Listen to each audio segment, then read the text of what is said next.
on a bad night, sometimes I just wouldn't sleep at all, like not even a minute. When you actually can't sleep, it makes all the day-to-day things a million times harder than they should everything. be. Like your emotions, your coping. Yeah. When you're lying, awake staring at the ceiling at 3 a.m, you think you're the only one. Like you literally, I remember just being like, why me? Why am I not able to sleep? Be like every morning before work, kind of crying in the shower before work, just being like, how am I going to get through another day feeling like this? It was just that dread. You know, when you look at your calendar and you're like, I've got 6 meetings today, and I'm like leading a lot of them, and I was just like, how am I going to function? Hi, I'm Harriet Gisborne. And I'm Kelly Allison. And welcome to Health Applied, the podcast. Today we are so excited to welcome our guest, Toni Waterfall, who is founder of Extracted, a new supplements brand, and we're going to talk all about insomnia. Toni started her wonderful company after years of suffering with insomnia and really struggling to find natural solutions to it. Welcome today, Toni. Yay! Thank you both for having me. Oh, thank you for Very coming excited to be here. It's really exciting to talk through your journey. journey. Do you want to start giving us a bit of a background to your journey, your experience, what led you to start your company? Yeah, sure. So as you mentioned, I had insomnia terribly. Kind of started back in like 2012, 2013 when I was actually going through a marriage breakup. Prior to that, I'd been an absolutely fine sleeper. Wow, so that really kick-started it. It really did. That was the kind of like catalyst, I guess. I was as a child, I slept fine. As a teenager, I would sleep until 11. Yeah, that's my daughter right now. Yeah, mine. And then, and then in my early 20s as well, I was in the hospitality industry, kind of having a double espresso at 11 p.m. and sleeping throughout the night. You know, it was absolutely fine. And then, a bit further on into my 20s when I was going through my marriage breakup is when it just kind of kicked in. As with anyone going through kind of turmoil and a really, really hard time, it affected everything. But my sleep was the thing it affected most, as well as just like not eating as well. I lost so much weight and just I was just a shadow of my former self basically at that time. And that's when it really kind of kicked off. And then after that, even after we'd broken up and things had settled down a bit, my daughter was a bit older because she was a toddler at the time when we were going through the breakup. Even after that it all settled down, I still found I wasn't sleeping. And I'm not just talking about like the odd night of bad sleep. It was like every single night. I would be struggling with sleep onset insomnia, but also sleep maintenance. So I'd find it really, really hard to get off. And then if eventually I did get off, I would wake up like at 5 a.m. And it was a nightmare. What would the typical night look like for you during that period? It would vary really. I think like on a good night, I'd probably get like 3 to 4 hours. And on a bad night, sometimes I just wouldn't sleep at all, like not even a minute. Wow. I think generally it would be like a couple of hours a night. It was really, really bad. And then that was kind of when the idea came about to create a sleep supplement. Actually, if I just rewind a bit, it wasn't suddenly like, let's create a sleep supplement. No. It was the journey. The journey of sleeping pills, like quite hardcore sleeping pills that was prescribed to me. I was trying like artificial melatonin, all kinds of like cognitive behavioral therapy for insomnia. And did they work for you at all? I mean, the sleeping pills did work in that they would knock me out and I would sleep, but then I'd wake up the next day just feeling like I'd been hit by a bus. And I remember someone saying to me like, oh, so you slept 8 hours last night? And I was like, yeah, but I honestly felt better on no sleep than you don't feel rested, medicated do you? sleep. No, No. exactly. And then you struggle to function. Did you find it easy to get those sleeping tablets prescribed? I only say because I went through a similar thing with a marriage breakup, and when I was kind of in the heat of heartbreak and the stress, I went to the doctor and asked for, and just said I just need something to reboot my system because I wasn't sleeping, and it was really hard to actually get something prescribed, but I did get 3 days prescribed and took 3 days of sleeping tablets, which did kind of work, but then doing the school run and trying to be like mum on top of that is actually really hard. Did you find it quite easy to get those, or did you really have to put a case forward? I did have to put a case forward. I remember going back quite a few times before they would eventually kind of take it really seriously. And then they did prescribe me some that just weren't strong enough, and it was almost like an antihistamine type thing. Yes. So it did take a lot of pushing to actually get some that that would knock me out. But then, like I say, it just, I absolutely hated the feeling the next day. Could barely get out of bed from feeling so groggy. Exhausting. Yeah. I guess that led you to thinking, what's a better solution than this that doesn't absolutely destroy people the next day? Yeah, that's exactly it. So that's when I started looking down the natural supplement route, looking into various different supplements. My now new husband and I, looking into like doing all the research into supplementation. And I kind of found that I was taking so many different supplements. Like I was like rattling basically most of the day because I was like taking like 9 or 10 different supplements. You're so desperate for something to work, aren't you? That you will literally just try everything and anything and everything. Yeah. And I did find it did kind of start to work after about a month of taking all these different supplements consistently. I started to notice I was like sleeping a bit longer or getting to sleep quicker, then sleeping a bit longer. And I remember saying to my husband, like, I wish there was a sleep supplement that just contained all of these things, like in one dose. So you didn't have to rattle. Exactly. And it would save me money as well because I was like spending an absolute fortune. So yeah, my husband and I are both like entrepreneurial, I guess, and we always have been. We've always had a side hustle on top of the main hustle, and like my husband especially, like since he was like a kid in the playground, like selling sweets. So yeah, he has always been like that, and he was like, right, let's just do it. Let's make our own. So we worked with nutritionists and sleep experts and a formulation team that's kind of part of our manufacturers to make sure that like all the ingredients were okay to take together and there are no contraindications, and came up with Sleepy, which initially was just going to be a one supplement type thing. We didn't plan on having like a whole range or anything, but yeah, it worked really well for me, and then soon found it was working for others as well, and it kind of snowballed from there. So exciting. And part of that research journey, did you find any like main trends around like the contributors towards people suffering with insomnia? Was it like hormone related, stress related, like a multitude of things? I think it can be a multitude of things, depending on your kind of stage in life as well. Like for obviously like perimenopause, 25% I think of people suffering with perimenopause 25%, report that doesn't symptoms of surprise me insomnia. actually. It's mental. It's a quarter. I know. Well, 1 in 3 people suffer with insomnia in the UK, and like when you're lying, awake staring at the ceiling at 3 a.m, you think you're the only one. Like you literally, I remember just being like, why me? Why am I not able to sleep? But like 1 in 3 people are in the same boat. Isn't that crazy? Insane. I know. People need to talk about it more. They do. And say that they're struggling, because the likelihood is someone in that room also is. Yeah, totally. Especially 100%. when it's 1 in 3. I think it's just not seen as like a trendy health topic. Do you know what I I mean? know That's exactly why what there's you not mean. much content about it, and it's affecting so many people, and we just don't talk about it. We don't. And I found that when I was working at a marketing agency for 11 years, and I really loved my job, but I found it impossible when I was really struggling to almost talk to my employer about it, because I felt like, I didn't sleep very well last night, I'm not coming in today. Like, it just doesn't sound like a good enough it excuse. doesn't sound plausible, does it? But But actually, going without sleep makes functioning so hard. Like I think it's exactly as you just said it. It sounds so chilled, but when you actually can't sleep, it makes all the day-to-day things a million times harder than they should everything. Be. Like your emotions, your coping. Your like decision making. Like I know even in the workplace, apparently you're 2 to 3 times more likely to make a workplace error if you have bad sleep. And that costs a lack of productivity. Apparently costs the UK government 40 billion each year.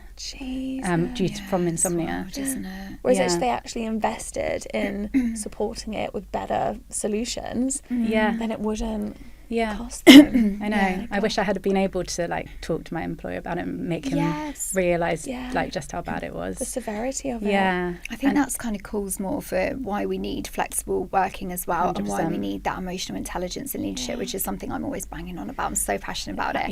There's just not enough people who, even if you did go and you did explain and you said, actually, I've got this formal diagnosis and I'm taking medication, it's really hard for people to empathise and to in those leadership positions, because like you say, they just think, well, that just sounds like someone's been out late, or you project it as something they've done wrong, whereas if it was any other diagnosed condition, it would be recognised, right? Exactly.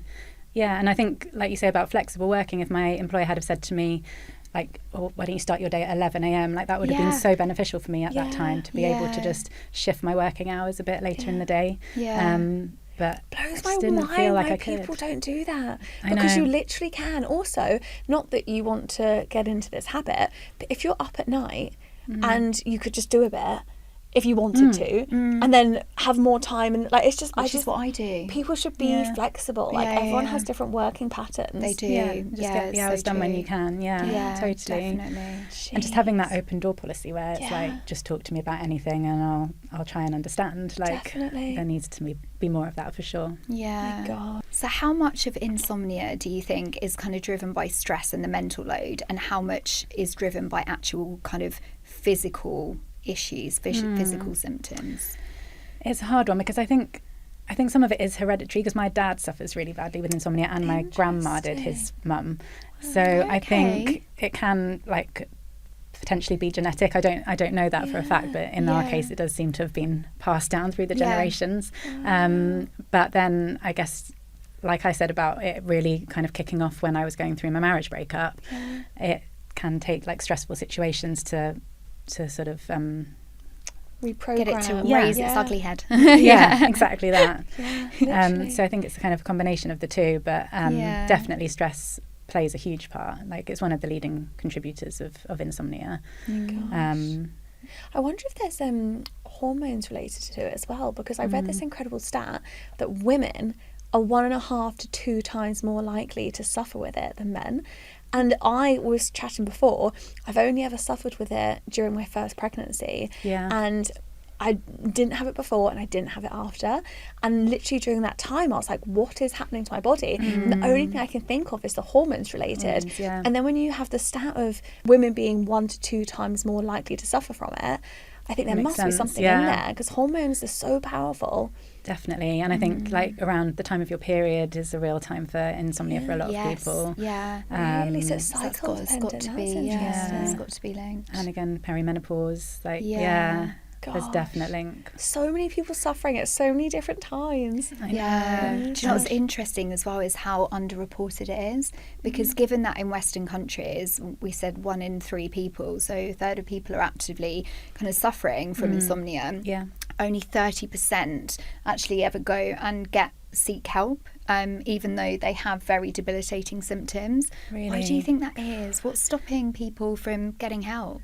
I think it's what you were saying earlier about it just having that stigma of, like, is it something you're doing wrong? Like, you know, people just not taking it seriously as an illness. It's so true. And people just think they're going to snap out of it. Like, I don't know, it's just something you put off seeing the doctor about, because you're like, oh, it'll get better. Also, I think women are, like, there's so much data out there that women are a lot less likely to go and ask for help by a doctor if they're suffering. That is so true. If more women are suffering from it, us buggers suffer in silence. I Like, know. shout out, ask for I help, know. find a solution. I know. Oh, I know. Gosh. Yeah, it drives me mad that not enough's being done about it. And during your journey of looking for solutions, did you find anything that you would recommend to any listeners suffering, of things they could change in their day to help? Like, did you find any patterns or tips really help you? Yeah, there's quite a few that I still do now alongside taking supplements or taking Sleepy. I take magnesium and Calmie, the anxiety supplement, before bed. But alongside that, there are just several things that I kind of do almost without thinking now. It's just become part of my sort of routine. One is waking up at the same time every morning. So that's really important for just making sure your circadian rhythm is on track. If you're always changing the time that you wake up, you know, in the weekends, like lying until 11, wouldn't that be nice? If only with children. Then that's naturally just going to mess up your internal body clock.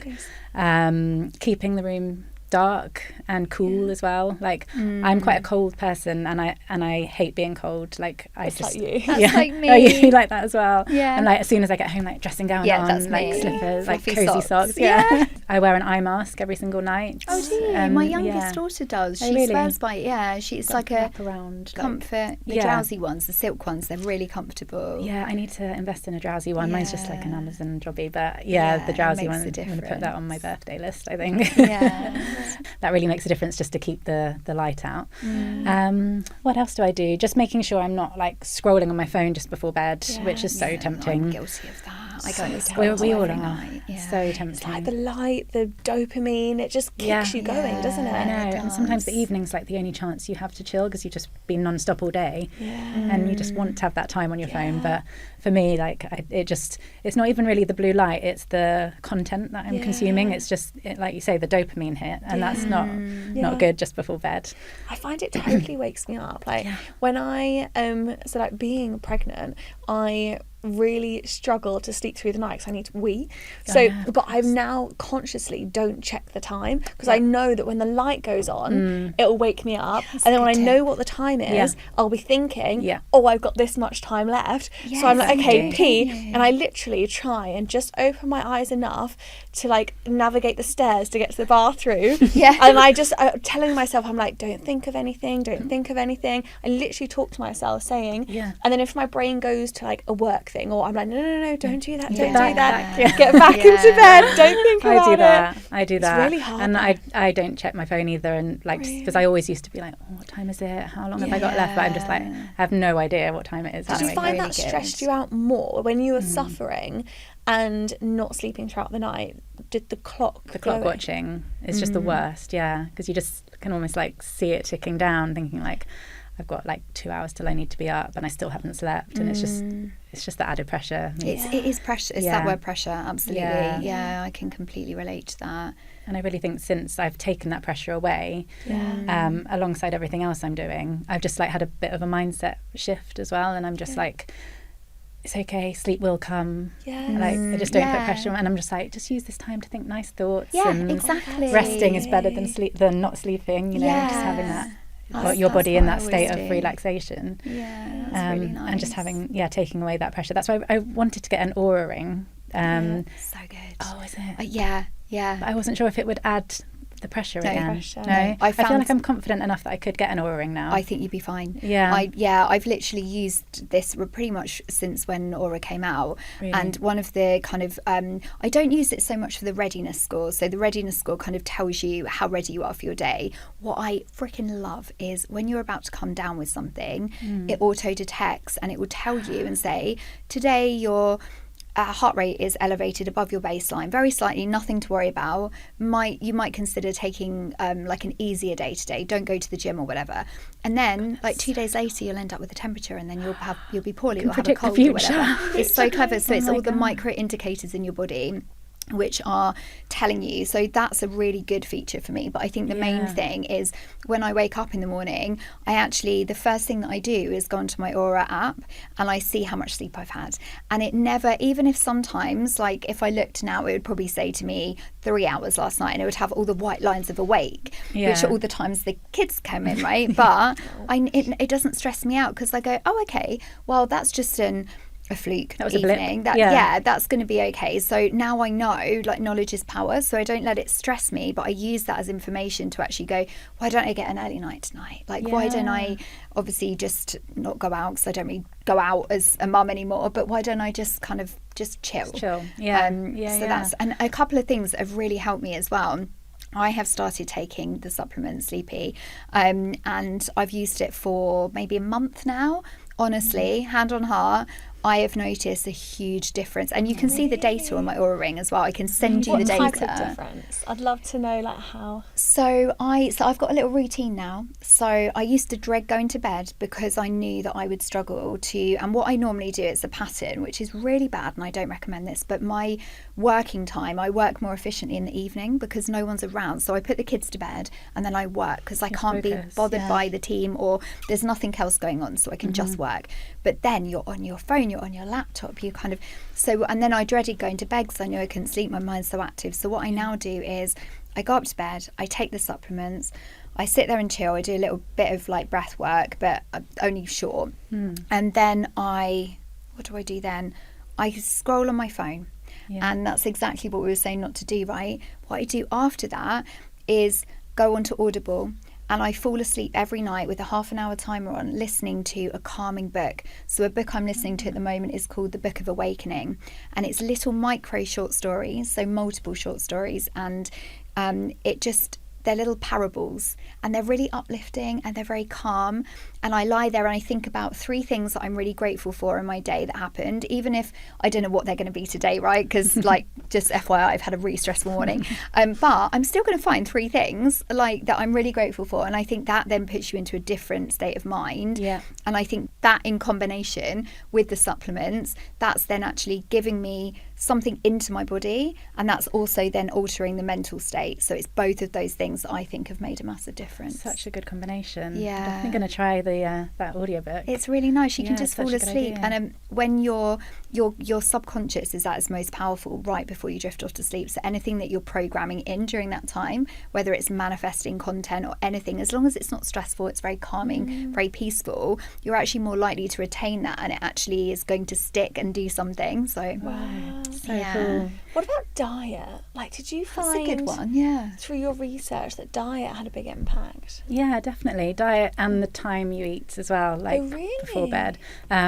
But there are loads of foods that can help with sleep, like bananas and walnuts and Oh, I didn't know that. cherries and kiwis, and like oily fish is a really good one.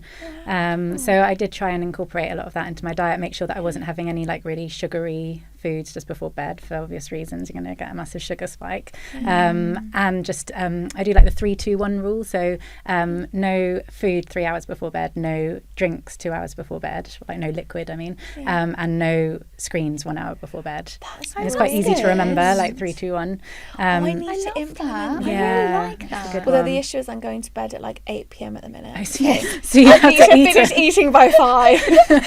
Literally, I can't stay up. I just feel just so It's bloody shattered. sick. Oh. I'm like, come on, sleep. bless It's the only you. time I don't feel sick. Yeah. Bloody pregnancy. One other good one that I'd recommend is taking like your makeup off and brushing your teeth way before you're planning on going to bed. So like I'll go upstairs, get into my pajamas, take off all my makeup, brush my teeth, so I'm completely ready for bed. Then go and lie on the sofa and watch something, and then I'll feel my eyelids going, and then I can literally just like crawl into bed and not have to. Because I mean, if you think about it, you're like having the lights on in the bathroom, splashing your face with water, putting like really spicy minty toothpaste in your mouth, like it's not going to sort of help with sleep. So It's like signalling to your brain, isn't it? Now's the time to actually unwind and start resting for sleep. Exactly. And dimming the lights as well. Like when I am watching TV, just having it really like calm and dark and candles and things. Wonderful. Yeah. Because I think it's all of these little things that people think, oh no, that couldn't possibly have an impact.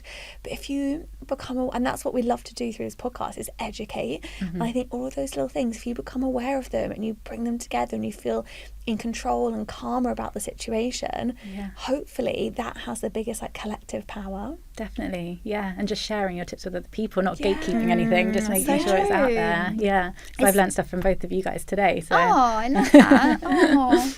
Is there any other lifestyle factors that might come into it? So what about exercise? Have you found that has made a big difference to you either way? Yeah, I'm definitely exercising more than I was, which is helping my sleep as well, I think. We run into work most mornings, which is really nice. I see this on Insta and LinkedIn. This is so good. It's a perk of where we live, is that it's exactly 5k along the canal into work. Oh my God. Do you get to work feeling like sweaty? Well, we've got a bathroom there, so that is so good. take my stuff, like my husband will take my stuff in the morning and then just get ready at work. So that's such a nice way to start the day, and having that daylight first thing as well is really important for the circadian rhythm. I'm so impressed. Is that every day? I say every day. I mean, 3 times a week maybe. That's amazing. But it's nice. That's really good. And because a lot of team extracted work in the same kind of area, we can run together, which is good. We end up like chatting a bit about work on the way in. Oh, I love as that. we're like panting. Also arriving full of endorphins. Yeah. We're like, okay, really let's go. cool. Like I feel so much more motivated on the days that I exercise. And I do boxing as well. Once a week. I'm trying to do more weight training as well. Yeah, that's made a big difference to me as well. Really? Yeah. Just doing it 3 times. I mean, obviously I haven't been doing it with the surgery, but 3 times a week, and it's amazing. It's just great for your mental health. You just feel so much better. You feel strong. It's great. Just like noticing your muscles. Like, and you can just feel it inside. I mean, then there ain't no muscles on me at the moment. I feel like just having the 6 week of like surgery downtime has not been the one, but it's just building back up and just doing little and often, isn't it? So, exactly. I really need to prioritize that because it's mainly cardio at the moment.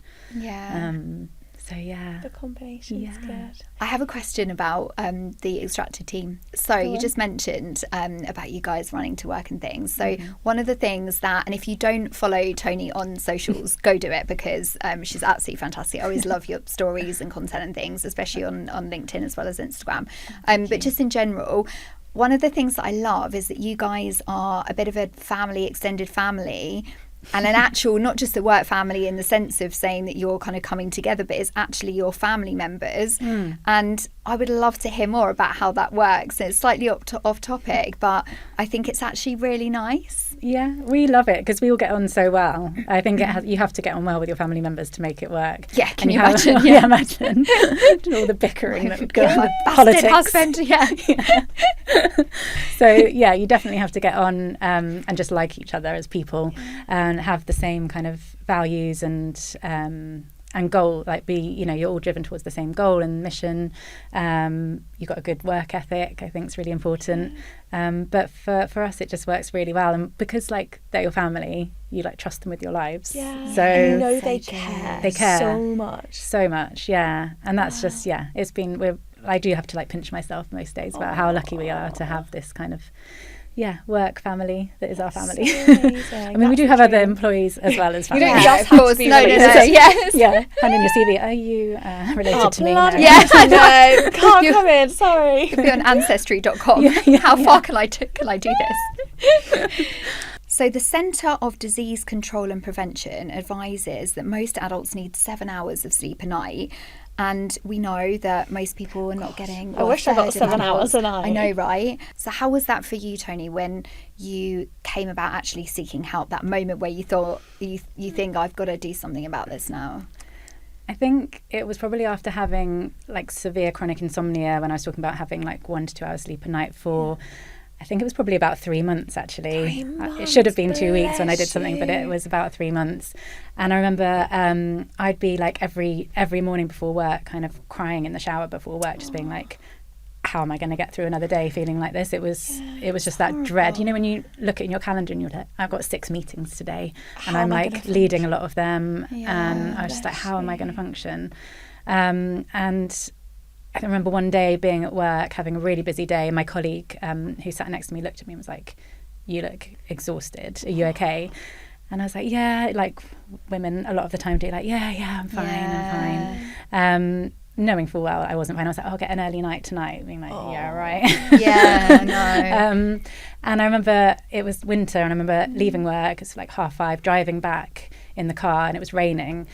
And I was driving down this long stretch of road, and it had that sort of like rhythmic effect in the rain, and I was like, and I just remember my eyelids started going, and I swerved to the right hand side of the road, and next thing I know I just heard like beep beep beep beep, and opened my eyes, and I was like, goosebumps. It's like movie, like it was like that, like you. Wake up call, like no pun intended with the wake up call, but like literally just like what. And I pulled into the lay-by, and I just remember calling my husband, and he in tears, and like he came and got me, and just being like, I literally can't do this anymore. I have to do something. That was like the real turning point for me. Oh my God. And is it at that point that you went to the doctors, or you had already done that and thought, that doesn't work, we've got to take this into our own hands? Yeah, it was that point, because I'd already been on sleeping pills and had come off them because they were making me feel worse, and so it was that point I was like, I've got to do something like long term. Oh, terrifying. Yeah, those it moments was. that could have gone like one or the other way, and like now that's transformed your life, and you're able to help so many people that have the challenge. But oh my gosh, bless you. It was what scary. A moment. Yeah, really scary. Proper awakening of a new chapter. Yeah. I also think the best brands come out of a personal story or a tragedy or some kind of suffering that you've had, and then you've made yourself be on a mission to actually help other people, because you know that then it's something that solves something for you, and it's going to help the masses. When it's like a passion project, it's like you just care so deeply about it. So we've had other businesses in the past that were like side projects and stuff, or side hustles, but it was never kind of coming from that place of like the personal story. So I think, and it can't be easy to like dive into those hard times, and thank you so much for opening up that vulnerability and sharing it, because I think it does help so many people. I hope so. And hopefully to a lot of people listening, if anyone is suffering, there is options out there is things you can do. What I'd take from today is maybe don't put too much pressure on yourself, and just explore things. Absolutely. Thank you so much for having me. No, You've been thank you for amazing. sharing your story So and for grateful. creating Sleepy, because it's definitely done me the world of good. That's So so thank nice you to so hear. much. Thank you guys. Thank you. Wow, what an episode. That was I really know. interesting. Toni's incredible, and what I love is that the creation of her brand came from such an authentic personal struggle. And I can't believe her story of what actually was that catalyst to starting the business. Like, it literally was a life or death moment. And quite literally. And then just dedicating her time to finding a solution to help other people and raise awareness that so many people struggle, but there is things you can do about it. I think that's what I've really taken away from it, is that insomnia is a label that you give when your symptoms are to a certain degree. There's also a stage before that where people are, so mums who are burnt out, or people who are chronically kind of anxious or depressed. Poor sleep quality affects our life in such a massive way, and it's just really interesting to talk about what we can do to actually improve that, even if it's a tiny percentage. And knowing you're not in it alone, that's what I loved. Like, I could not believe how common it was. Like, Toni saying 1 in 3. 1 in 3, and out of 1 in 3, only 30% actually ever go and get treatment for it, for insomnia, not just sleep problems. Like, that is crazy. So if you're suffering, know that it is a problem. Yeah. It's not just, oh, I had bad sleep, I should cope with it. There is help out there, and there's so many little different things that you can do in your routine, in your day, to seek help. So hopefully this empowers people to improve their life if they're struggling. And also for leaders, if you're an employer or you lead a company, just having that emotional awareness that there might be people who haven't just had a poor night's sleep, they are suffering from insomnia, or they're just chronically knackered, like one of the two. We need to be aware, don't we? We do. Thank you so much for listening. Thank you so much. We really welcome your comments. We would absolutely love you to follow us on socials. We're on Instagram as Health Applied Podcast, or you can email us hello@healthapplied.co.uk. If there's any guests that you would particularly like to have on, any topics you would like to be covered, then please do get in touch. We would love to hear from you. And don't forget to like, comment, share, subscribe, all of those things. All of those things, all of the above. Thank you so much. Onwards and upwards.